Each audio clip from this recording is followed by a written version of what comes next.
point? Our defense. We were missing a lot of shots. I don't know what we shot for three, but I know it was terrible. But we locked in on defense and got key shots when we needed. I want you to get me through the 3 points, the 85-80 that you scored. What happened? I was open. I hadn't made anything all game, but my teammates kept telling me like it's coming. You'll make one. You'll make one, and it was one of the biggest ones of the game. How difficult is player who has 06, if I'm not wrong, at the time hit that big shot? It's not so hard when your teammates and your coaches are giving you confidence to knock it down. And, for me, I'm a player that can make shots. So if I'm 0 for 5, 0 for 8, I feel like the next one comes in.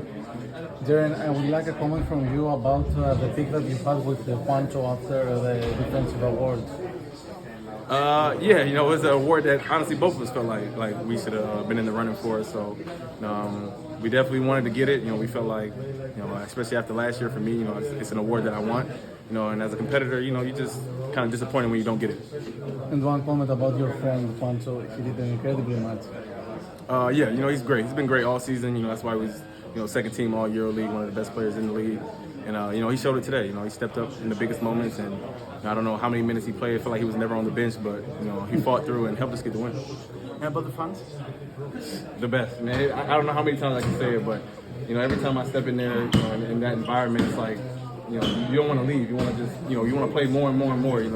These fans are amazing. I'm at a loss for words for real. It was a crazy environment tonight. Julian, the fact that you're appreciated in person, like you or Kendrick or Juancho, gives you more confidence when you play in this arena. Absolutely. I feel like when we step out there, we really can't lose. That's how I feel every time we step on that court. And with the fans supporting us, no matter if I'm missing shots or turning the ball over, and I just feel like they'll have our back. And that's how you felt it in your shot. The winning shot for Ghana. Yeah, for sure. Like I said before, my coaches, my teammates were telling me that I was going to knock one down, and it just happened to be one of the big ones. And what do you have to change going to the games? For me, I feel like we got to make more shots. Shots that we usually hit, we didn't. But the most important thing was getting the win, and we'll be better in game 2. Thank you guys. Thank you.